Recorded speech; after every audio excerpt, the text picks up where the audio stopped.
నేను ఎన్ని మాటలు నెడవాసి పోతిని, ఇప్పుడైనా పైకో నాకోతో ప్రేమించున్నాను. నీకు ద్రోహము చేసినందున నిండు మనస్తాపముగా నన్నాను. నా కదిలింది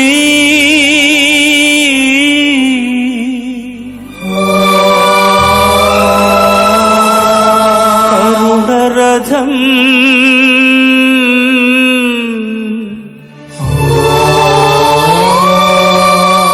సాగిల్ది క్షమాయుగం.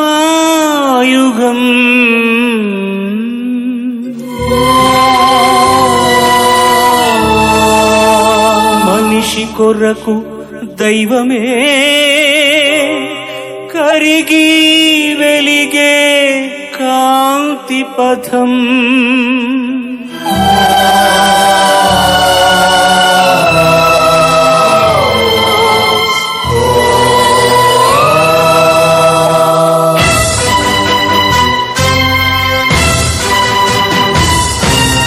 కదిలింది కరుణరథం, సాగింది క్షమాయుగం.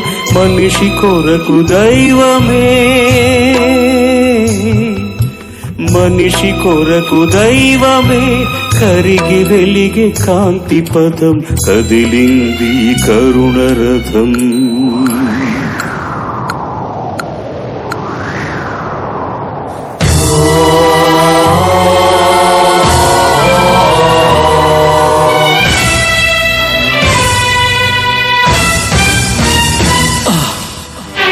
మనుషులు చేసిన పాపం మమతల భుజాన ఒరిగింది. పరిశుద్ధాత్మతో పండిన గర్భం వరపుత్రునికై వగచింది, వగచింది.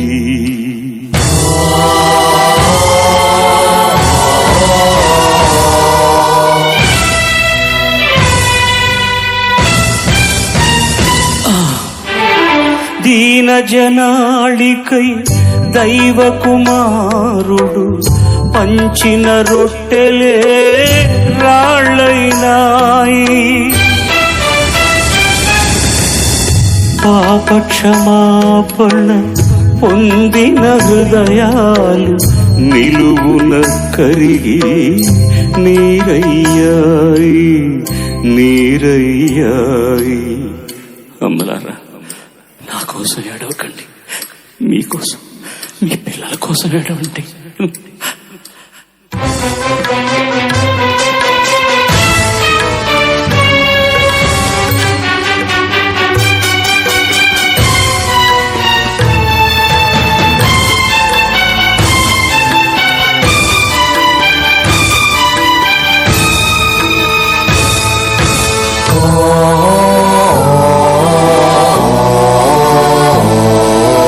ద్వేషం,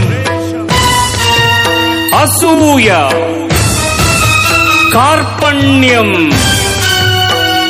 ముళ్ళ కిరీటమైంది.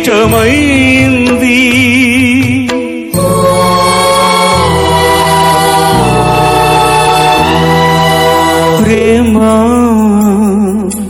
సేవా, త్యాగం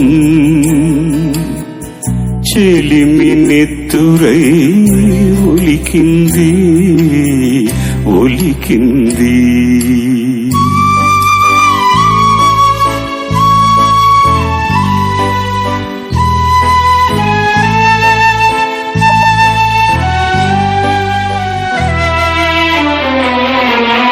తాకినంతనే స్వస్థతను సగిన తనుపై కొరడా చెళ్ళంది.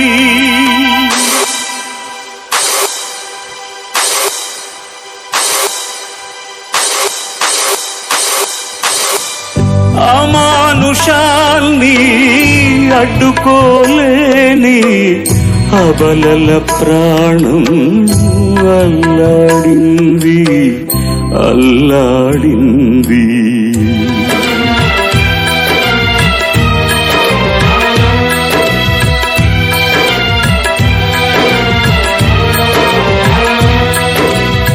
ప్రేమ పచ్చికల పెంచిన కాపరి దారుణ హింసకు గురికాగా ఎగిరిపోయిన మూగ గొర్రెలు చెల్లా చెదరై కుమిలాయి చెల్లా చెదరై కుమిలాయి.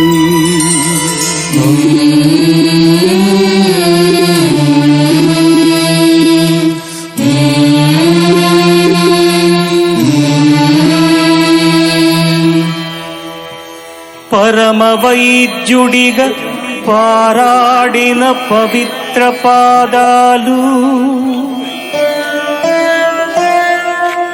నెత్తురు ముద్దగా మారాయి. అభిషిక్తుని రక్తాభిషేకంతో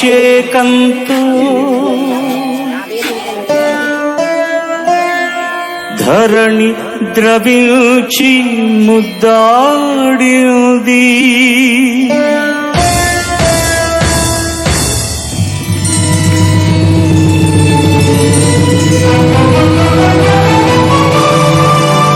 శిలువను తాకిన కల్వరి రాళ్ళు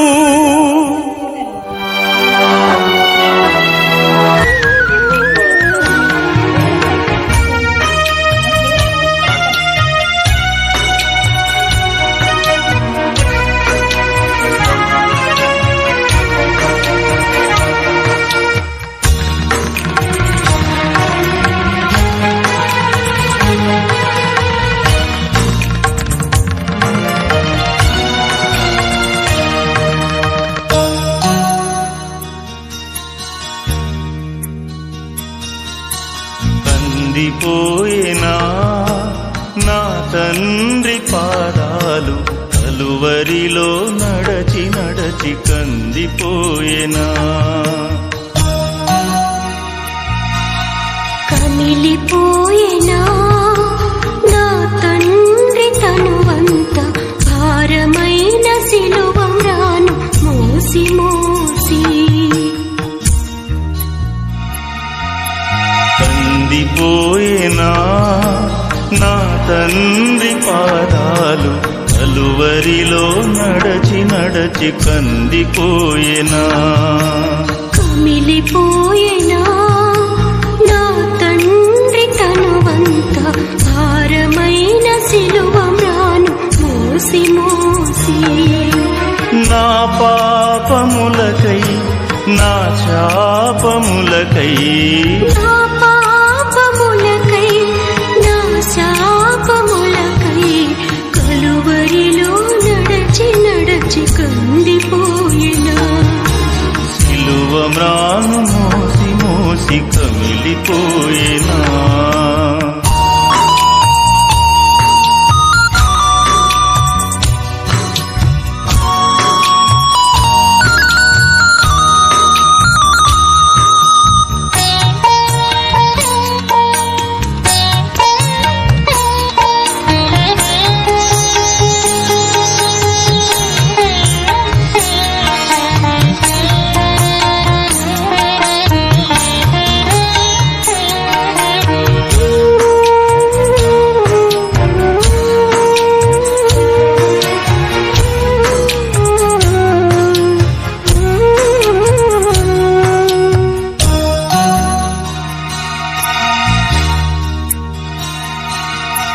ధరణిలోని పాపమే మరణ కొయ్యగా మారి మనుష్య జాతి మలినమే ముండ్ల మకుటముగా మారే. ధరణిలోని పాపమే మరణ కొయ్యగా మారి మనుష్య జాతి మలినమే ముండ్ల మకుటముగా మారే. ఏలా ఈ మనుజాళి మారదేలా యేసయ్య త్యాగమే తనదేలా. ఈ మనుజాళి మారదేలా యేసయ్య త్యాగమే తనదేలా.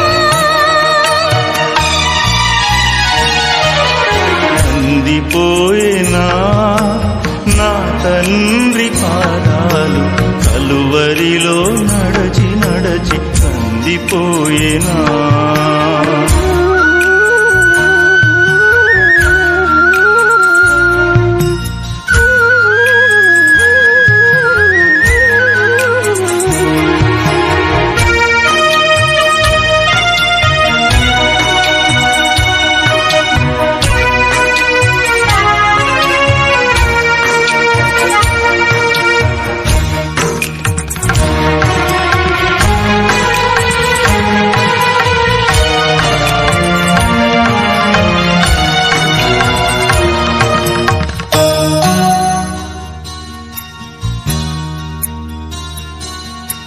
వధశాలకు తేబడిన గొర్రె పిల్లగా తానే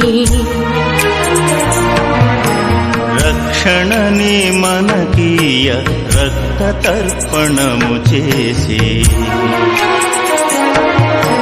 వధశాలకు తేబడిన గొర్రె పిల్లగా తానే రక్షణని మనకీయ రక్త తర్పణము చేసి.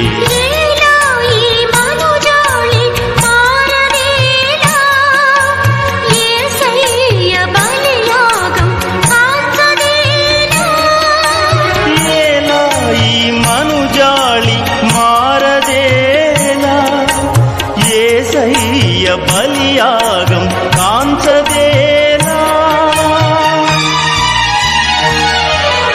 కందిపోయేనా నా తండ్రి పాదాలు కలువరిలో నడచి నడచి కందిపోయేనా.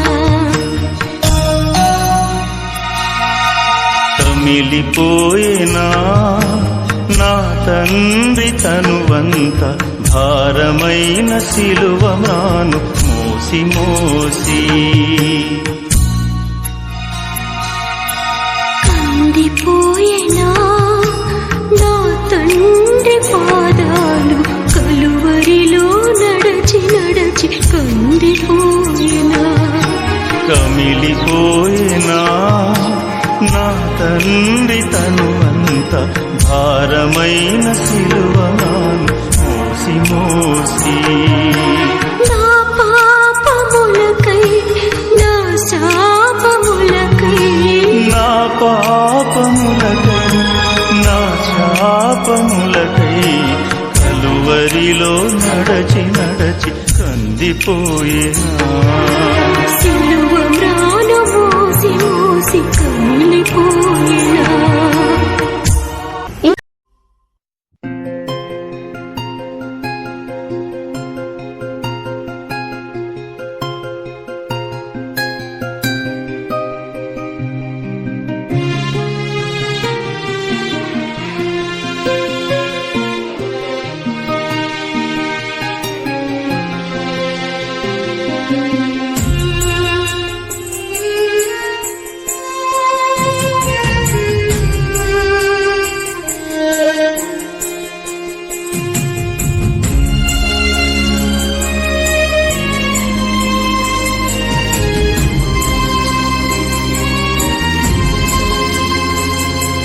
సిలువపై ఓ స్నేహితుడా నిన్నెంతగానో హింసించితిరా. సిలువపై ఓ స్నేహితుడా నిన్నెంతగానో హింసించితిరా. నా పాపముకై నా దోషముకై బలి అయిన నా యేసయ్యా. నా పాపముకై నా దోషముకై బలి అయిన నా యేసయ్యా. సిలువపై ఓ స్నేహితుడా నిన్నెంతగానో హింసించితిరా.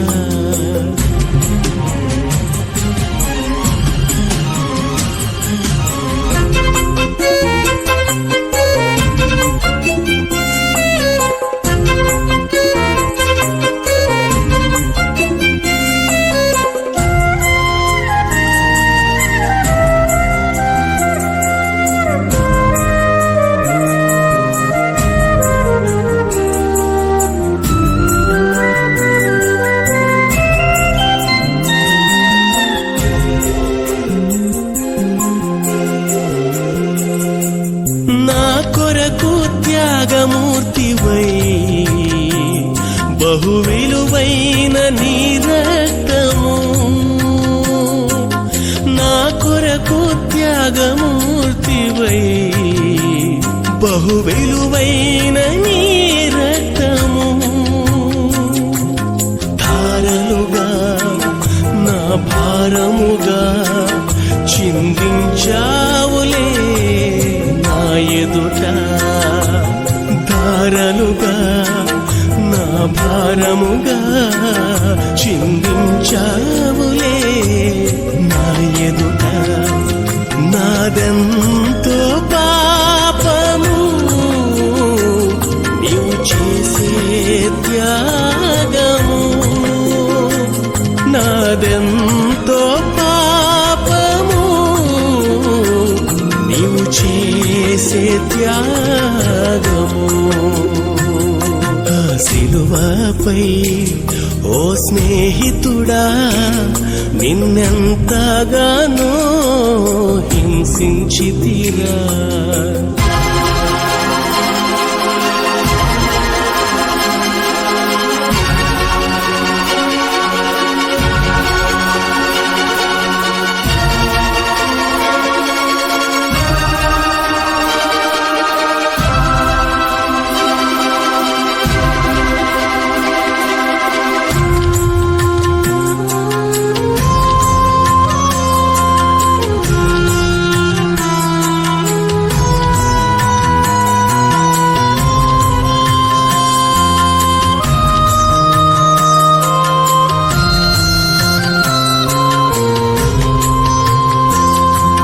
కఠినముగా ఈ లోకము నీ దేహాన్ని దాహంతో నలిపారుగా కఠినముగా ఈ లోకము నీ దేహాన్ని దాహంతో నలిపారుగా మౌనముగా మనసు గాయముతో కరిగిపోయావులే నా ఎదుట మౌనముగా మనసు గాయముతో కరిగిపోయావులే నా ఎదుట నాదెంతో పాపము నీవు చేసే త్యాగము నాదెంతో పాపము నీవు చేసే త్యాగము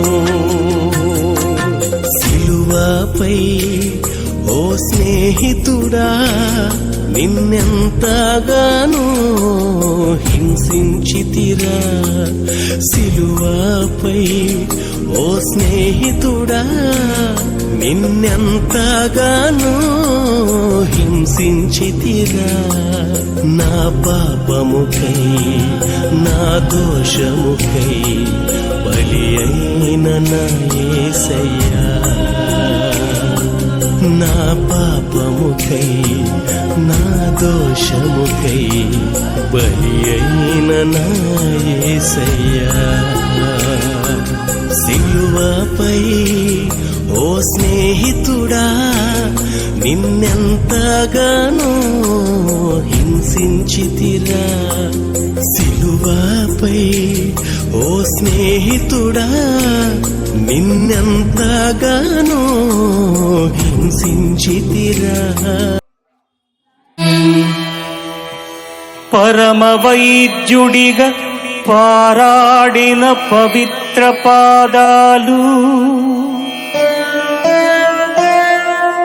నెత్తురు ముద్దగా మారాయి అభిషిక్తుని రక్తాభిషేకంతో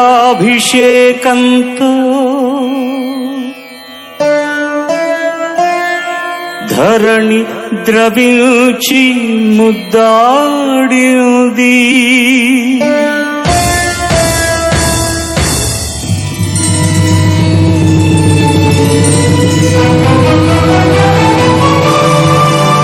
శిలువను తాకిన కల్వరి రాళ్ళు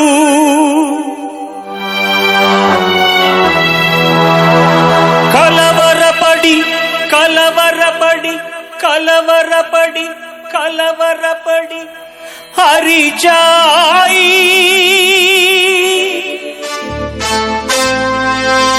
హరిజాయి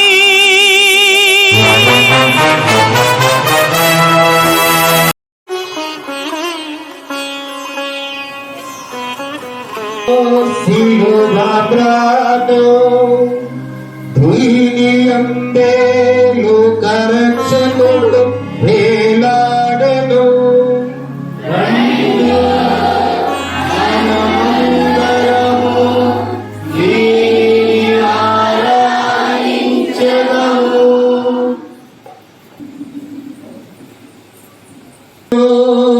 శిలువబ్రాను ధీనియందే లోకరక్షకుడు వేలాడెను. మనమందరము దీనిని ఆరాధించెదము. అందరూ మోకరి.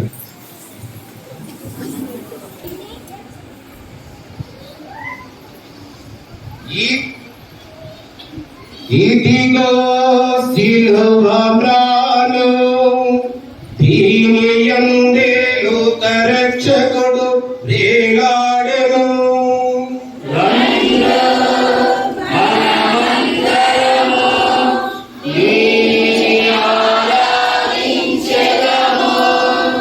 అందరూ కూర్చొని కైవార్చ 5వ అధ్యాయము 7వ వచనం నుండి 9వ వచనం వరకు.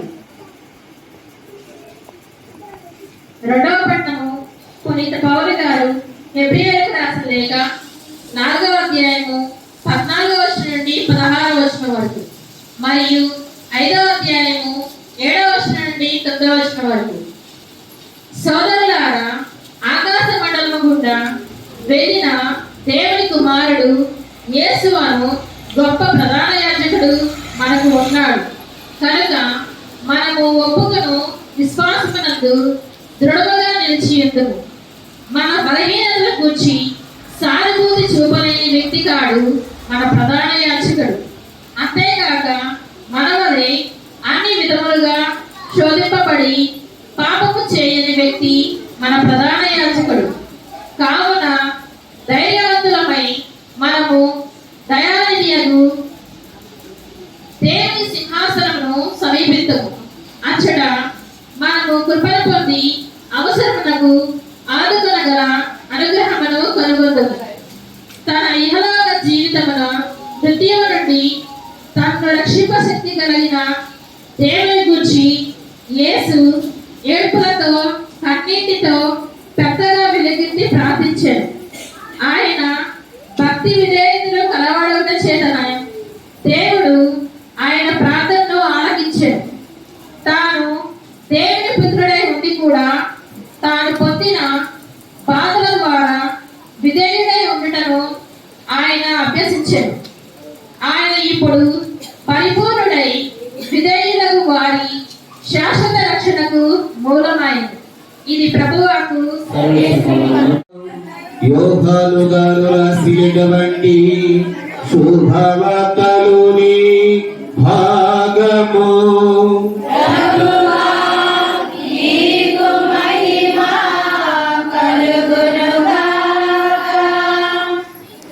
యోహాను శుభవార్త 18వ అధ్యాయము మరియు 19వ అధ్యాయము. మరి ఒకసారి యోహాను శుభవార్త 18వ అధ్యాయము మరియు 19వ అధ్యాయము 2 అధ్యాయాలని కనుక దయచేసి కూర్చోండి, పర్వాలేదు, మధ్య స్థానంలో మోకరిస్తాం. యేసు తన శిష్యులతో పేదోను లోయ దాటి వెళ్ళెను. అక్కడ ఒక తోట ఉండెను. ఆయన తన శిష్యులతో కలిసి అందులో ప్రవేశించెను.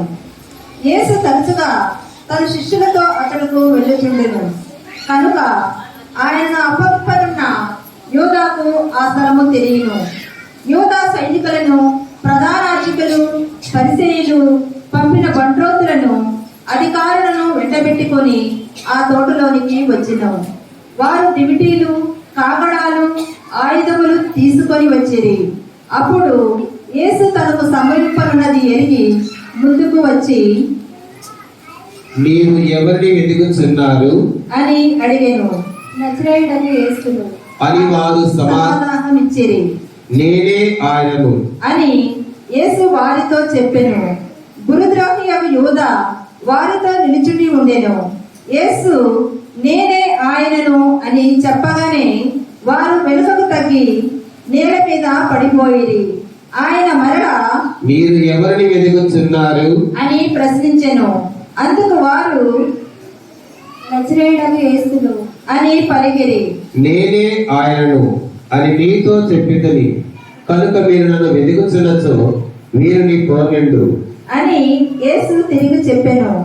నీవు నాకు వసగిన వారిలో ఏ ఒక్కరినైనను నేను పోగొట్టుకొనలేదు అను వాక్యము నెరవేరుటకు ఇట్లు చెప్పెను. సీమోను పేతురు తన యొద్దనున్న కత్తితో ప్రధానార్చకుని సేవకుని కుడి చెవిని తెగనరికెను. ఆ సేవకుని పేరు మల్కూసు. యేసు పేతురుతో, నీ కత్తిని వలలో పెట్టుము. తండ్రి నాకు ఇచ్చిన శ్రమల పాత్రను నేను పానము చేయవలదా అనెను. అప్పుడు సైనికులు, సేనాధిపతి, యూదుల బంట్రోతులు యేసును పట్టుకొని బంధించిరి. మొదట అన్నా యొద్దకు తీసుకొని పోయిరి. ఆ సంవత్సరము ప్రధానార్చకుడగు కైఫాకు అతడు మామ. ఈ కైఫా ప్రజలందరి కొరకు ఒకడు మరణించడం మేలు అని యూదులకు సలహా ఇచ్చిన వాడు. సీమోను పేతురును మరి ఒక శిష్యుడును యేసు వెంట వెళ్ళిరి. ఈ శిష్యులకు ప్రధానార్చకునితో పరిచయం ఉండనిచే అతడు యేసు వెంట ప్రధానార్చకుని ప్రాంగణంలోనికి వెళ్ళెను. కానీ పేతురు ద్వారము వెలుపలనే ఉండిపోయెను. అప్పుడు ప్రధానార్చకునితో పరిచయం ఉన్న శిష్యుడు వచ్చి ద్వారపాలకురాలితో చెప్పి పేతురును లోపలకు తీసుకొని వెళ్ళెను. ఆ ద్వారపాలిక పేతురుతో, నీవును ఆ శిష్యులలో ఒకడు కాదా అని అడిగెను. నేను కాదు అని పేతురు పలికెను. చలిగా ఉన్నందున సేవకులు బంట్రోతులు మంట వేసి చలి కాచుకొనుచు అచ్చట నిలుచుండేరి. పేతురును వారితో కలిసి చలి కాచుకొనుచు నిలుచుండెను. ప్రధానార్చకుడు యేసు శిష్యులను గురించి, ఆయన బోధనను గురించి ఆయనను ప్రశ్నింప, నేను అందరి ఎదుట బహిరంగంగా మాట్లాడితిని. యూదులందరూ సమావేశమగు ప్రార్థనా మందిరములను దేవాలయములను బోధించితిని గాని రహస్యముగా నేను ఏమీ చెప్పలేదు. నీవు నన్ను అడుగుట ఎందుకు? నేను వారికి ఏమి బోధించితనో వీరిని వారికే అడుగుము. నేను ఏమి చెప్పినది వారు ఎరగదరు అని యేసు పలికెను. యేసు ఇట్లు పలుకగా దగ్గర నిలిచి ఉన్న ఒక బంట్రోతు ఆయనను చెంపపై కొట్టి, ప్రధానార్చకులకు ఇట్లు సమాధానం ఇచ్చుటకు నీకు ఎంతటి సాహసము అని అనెను. అప్పుడు యేసు, నేను పలికినది తప్పు అయినచో అదేదో నిరూపింపము. కానీ నేను పలికినది సరైనచో ఎలా నన్ను కొట్టెదవు అనెను. పిమ్మట అన్న యేసును బంధములతో ప్రధానార్చకుడకు కైఫా యొద్దకు పంపెను. సీమోను పేతురు ఇంకను అతడిని నిలుచుండి చలి కాచుకొనుచుండెను. అతడున్నవారు అతడిని చూచి, నీవు ఆయన శిష్యులలో వాడవు కావా అని అడిగిరి. అందుకు పేతురు బొగ్గుచు, నేను కాను అనెను. పేతురు చెవి తెగనరికిన వాని బంధువు ప్రధానార్చకుని సేవకుడైన ఒకడు, నీవు తోటలో ఆయనతో ఉండగా నేను చూడలేదా అని పేతురును అడిగిను. పేతురు, నేను ఎరుగను అని బొంకెను. వెంటనే కోడి కూసెను. అప్పుడు వారు యేసును కైఫా వద్ద నుండి అధిపతి మందిరంలోనికి తీసుకొని పోయేది. అది తెల్లవారుజాము. పాస్కా భుజించుటకై మైలపడకుండుటకు వారు ఆ మందిరంలోనికి వెళ్ళలేదు. అందువలన పిలాతు వెలుపల ఉన్న వారి యొద్దకు వచ్చి, ఏ నేరముపై మీరు ఇతనిని తీసుకొని వచ్చితిరి అని అడిగెను. ఇతడు, నేరము చేసిన వాడు కానుచు మేము ఇతనిని మీ చేతికి అప్పగించండి వారము కాము అని వారు పలికిరి. అందుకు పిలాతు, మీరు ఇతనిని తీసుకొని వెళ్ళి మీ చుట్టు ప్రకారము విచారింపుడు అనెను. ఎవరికి మరణదండన విధించు అధికారము మాకు లేదు అని యూదులు చెప్పిరి. యేసు తాను ఎట్టి మరణము పొందబోతున్నాడు సూచించుచూ చెప్పిన మాట ఇట్లు నెరవేరెను. పిలాతు మరలా మందిరంలోనికి వెళ్ళి యేసును పిలిచి, నీవు యూదుల రాజువా అని అడిగెను. నీవే స్వయముగా ఈ మాట అనుచున్నావా, లేక ఇతరులు నన్ను గురించి నీతో ఇది చెప్పిరా అని యేసు తిరుగా ప్రశ్న వేసెను. అందుకు పిలాతు, నేను యూదులను అనుకొనుచున్నా, నిన్ను నా చేతికి అప్పగించి నీవు ఏమి చేసితివి అని అడిగెను. నా రాజ్యము ఈ లోక సంబంధమైనది కాదు. నా రాజ్యము ఈ లోకముకు చెందినదేచో నేను యూదుల చేతిలో పడకుండా నా అనుచరులు నా పక్షమున పారాడేవారు. కానీ నా రాజ్యం ఈ లోక సంబంధమైనది కాదు అని యేసు సమాధానం ఇచ్చెను. అందుకు పిలాతు, అట్లయినా నీవు రాజువా అని అడిగెను. నేను రాజులను నీవే చెప్పుచున్నాను. నేను సత్యములకు సాక్ష్యమిచ్చడకు జన్మించితిని. దేని కొరకు ఈ లోకములకు వచ్చిందని సత్య సంబంధులందరూ నా మాటను ఆలకించరు అని ప్రత్యుత్తరం ఇచ్చెను. సత్యములుగా ఏమి అని పిలాతు ఆయనను అడిగెను.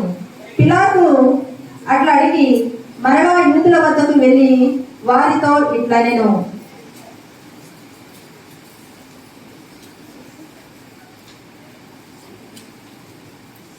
నాకు ఆయనలో ఏ దోషము కనిపించడం లేదు. పాస్కా పండుగ సందర్భమున నేను మీకు ఒక బందీని విడుదల చేయించున్నాను. ఆచారం ఉన్నది కదా, యూదుల రాజును మీ కొరకు విడుదల చేయుదును అనిను. వారు మరలా కేకలు వేయించు, ఇతనిని కాదు, బరబ్బను విడుదల చేయుడు అనేది. ఈ బరబ్బ బందిపోటు దొంగ. అప్పుడు పిలాతు యేసును కొరడాలతో కొట్టించెను. సైనికులు ముళ్ళ కిరీటములను అల్లి దానిని ఆయన శిరస్సుపై పెట్టి ఆయనకు ఊదా వస్త్రమును తొడిగిరి. పిమ్మట వారు ఆయన వద్దకు వచ్చి, యూదుల రాజా నీకు శుభము అని నమస్కరించి ఆయన ముఖంపై కొట్టిరి. పిలాతు మరలా బయటికి వెళ్ళి ప్రజలతో, ఇదిగో ఈయనలో నాకు ఏ దోషము కనిపింపలేదు. మీరు తెలుసుకొనుటకు నేను మీ ఎదుటకు ఈయనను తీసుకొని వచ్చుచున్నాను అని చెప్పెను. అప్పుడు యేసు ముళ్ళ కిరీటమును ఊదా వస్త్రమును ధరింపచేయబడిన వాడై బయటకు వచ్చెను. ఇదిగో ఈ మనుషుడు అని పిలాతు వారితో చెప్పెను. ప్రధాన అర్చకులు అధికారులు ఆయనను చూచినంతనే వారిని సిలువ వేయుడు అని కేకలు వేసిరి. ఈయన ఎందు నాకు ఏ దోషము కనిపింపడలేదు. మీరు ఈయనను తీసుకొని వెళ్ళి సిలువ వేయుడు అని చెప్పెను. అప్పుడు యూదులు, దేవుని కుమారుణ్ణి ఇతను చెప్పుకొనుచున్నాడు కనుక మా చట్ట ప్రకారము ఇతడు చావలేను అని. అది విని పిలాతు ఇంకను ఎక్కువ భయపడి మరలా మందిరంలోనికి వెళ్ళి యేసును, నీవు ఎక్కడి నుండి వచ్చితివి అని ప్రశ్నించెను. కానీ యేసు ఏమీ బదులు పలకలేదు. కనుక పిలాతు, నీవు నాతో కూడా మాట్లాడవా? నిన్ను విడిచిపెట్టుటకు నీవు వేయుటకు నాకు అధికారం కలదని నీవు ఎరుగువా అనెను. అందుకు యేసు, పై నుండి నీకు అధికారం ఇవ్వడని ఎడలా నీకు నాపై అధికారం ఏమాత్రము ఉన్నది కాదు. అందుచే నన్ను నీ చేతికి అప్పగించిన వాడు ఎక్కువ పాపం పట్టుకొనుచున్నాడు అని పలికెను. అంతటా పిలాతు ఆయనను విడిచిపెట్టుటకు మరి ఎక్కువగా ప్రయత్నింపసాగెను. కానీ యూదులు, ఇతనిని విడిచిపెట్టినచో నీవు చక్రవర్తివి. ఈ మాటలు విని యేసును వెలుపలకు తీసుకొని వచ్చి రాళ్ళు పరిచిన స్థలమందు న్యాయపీఠముపై కూర్చుండెను. దానిని హీబ్రూ భాషలో గబ్బత్తా అందరు. అది పాస్కా పండుగకు సిద్ధపడు దినము. ఇంచుమించు మధ్యాహ్నము 12 గంటల సమయమున పిలాతు యూదులతో, ఇదిగో మీ రాజు అనెను. అందుకు వారు, ఇతనిని చంపివేయుడు, ఇతనిని చంపివేయుడు, ఇతనిని సిలువ వేయుడు అని కేకలు పెట్టిరి. పిలాతు వారితో, నేనును మీ రాజును సిలువ వేయుచున్నాను అనెను. అందుకు ప్రధాన అర్చకులు, శిక్షారు తప్ప మాకు వేరొక రాజు లేడు అని పలికిరి. అప్పుడు పిలాతు యేసును సిలువ వేయుటకు వారి చేతికి అప్పగించెను. కనుక వారు ఆయనను తీసుకొని పోయిరి. యేసు తన సిలువను మోసుకొని కపాలమను స్థలమునకు వెళ్ళెను. దానిని హిబ్రూ భాషలో గొల్గొతా అందరు. అక్కడ వారు యేసును సిలువ వేసిరి. యేసును మధ్యలో ఆయన ఇరువైపులా మరి ఇద్దరిని అట్లే సిలువ వేసిరి. నజరేయుడైన యేసు యూదుల రాజు అని బిరుదమును వ్రాయించి పిలాతు ఆయనను సిలువపై పెట్టించెను. యేసును సిలువ వేసిన స్థలము నగరమునకు దగ్గరగా ఉండుటచే యూదులు అనేకులు దానిని చదివిరి. అది హిబ్రూ, లతీను, గ్రీకు భాషల్లో వ్రాయబడెను. అంతటా యూదుల ప్రధానార్చకులు పిలాతుతో, యూదుల రాజు అని రాయకుము, నేను యూదుల రాజును అని అతడు చెప్పినని రాయుము అని. అందుకు పిలాతు, నేను రాసినదేమో రాసితిని అంతే అనెను. యేసును సిలువ వేసిన పిమ్మట సైనికులు ఆయన వస్త్రములను 4 భాగములు చేసి తలొక భాగమును తీసుకొనిరి. వారు అంగీని సహితము తీసుకొనిరి. అది పైనుండి క్రిందకు కుట్టు లేకుండా నేయబడి ఉన్నందున దీనిని చింపవద్దు, ఇది ఎవరికి వచ్చునో అదృష్టపు చీట్లు వేసుకొను అని వారు ఒకరితో ఒకరు చెప్పుకోనిరి. వారు తమలో, నా వస్త్రములు పంచుకొనిరి, నా అంగీ కొరకు అదృష్టపు చీట్లు వేసుకొనిరి అను లేఖనము నెరవేరినట్లు ఇది జరిగిను. ఇందువలననే సైనికులు ఇట్లు చేసిరి. యేసు సిలువ చెంత ఆయన తల్లియు, ఆమె సోదరి క్లోపా భార్యకు మరియమ్మయు, మగ్దలా మరియమ్మయు నిలువబడి ఉండిరి. తన తల్లియు తాను ప్రేమించిన శిష్యుడును దగ్గర నిలిచి ఉండుట యేసు చూచి, యేసు తన తల్లితో, స్త్రీ, ఇదిగో నీ కుమారుడు అనెను. ఆ తరువాత శిష్యునితో, ఇదిగో నీ తల్లి అనెను. శిష్యుడు ఆ గడి నుండి ఆమెను స్వీకరించి తన సొంత ఇంటికి తీసుకొని పోయిను. పిదప యేసు అంతయు సమాప్తమైనదని గ్రహించి, నాకు దాహమగుచున్నది అనెను. లేఖనమున ఇట్లు నెరవేరెను. అప్పుడు పులిసిన ద్రాక్షారసంతో నిండిన పాత్ర ఉండెను. వారు నీటి పాచిని ఆ రసములో ముంచి దానిని ఇస్సోపు పలకు తగిలించి ఆయనకు అందించిరి. యేసు ఆ రసమును అందుకొని, సమాప్తమైనది అని తల వంచి ప్రాణము విడిచెను. అందరూ దయచేసి మోకరించి తల వంచి తన ప్రాణమును, తన యొక్క మరణాన్ని జ్ఞాపకం చేసుకొని సిలువ ఆశీర్వాదము, సిలువ దీవెన నిండుగా పొందుకుందాం. ప్రార్థన చేసుకున్న నిమిషం మోకరించి తల వంచి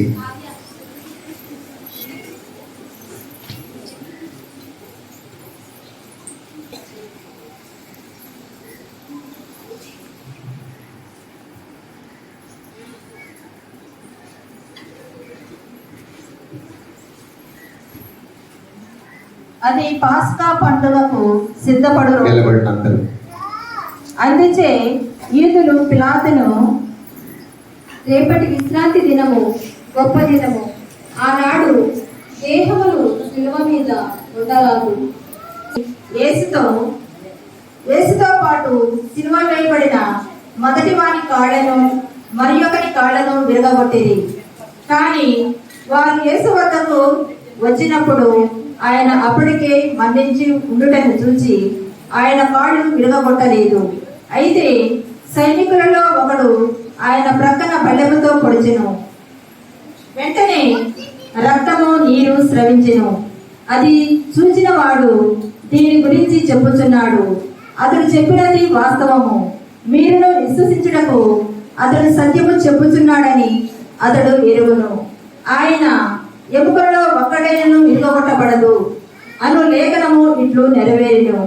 వారు తాము పొడిచిన వాడిని వంక వీక్షింతురు అను మరి ఒక లేఖనము ఇట్లు నెరవేరును. పిమ్మట అరిమత్తాయి యేసేపు పిలాతు వద్దకు వెళ్ళి యేసు భౌతిక దేహమును ఇయ్యగోరెను. యూదుల భయము వలన ఈ యేసేపు బహిరంగముగా కాక రహస్యముగా యేసు శిష్యుడై ఉండెను. పిలాతు అనుమతి నసిగిన అతడు వెళ్ళి యేసు భౌతిక దేహమును తీసుకొని పోయెను. మొదట యేసును రాత్రి వేళ సందర్శించిన నికోదేము కూడా ఇంచుమించు 150 సేర్ల బరువు గల పరిమళ ద్రవ్యమును అతను తీసుకొని వచ్చెను. వారు యేసు దేహమును తీసుకొని యూదుల భూస్థాపన సంప్రదాయానుసారము దానికి పరిమళ ద్రవ్యమును పూసి నార వస్త్రముతో చుట్టిరి. యేసు సిలువ వేయబడిన చోట ఒక తోట కలదు. ఆ తోటలో ఒక క్రొత్త సమాధి ఉండెను. అది విశ్రాంతి దినమునకు యూదులు సిద్ధపడు దినమగుడి చేతను ఆ సమాధి సమీపమున ఉండుట చేతను వారు యేసును అందుంచిరి. ఇది క్రీస్తుని సువిశేషము.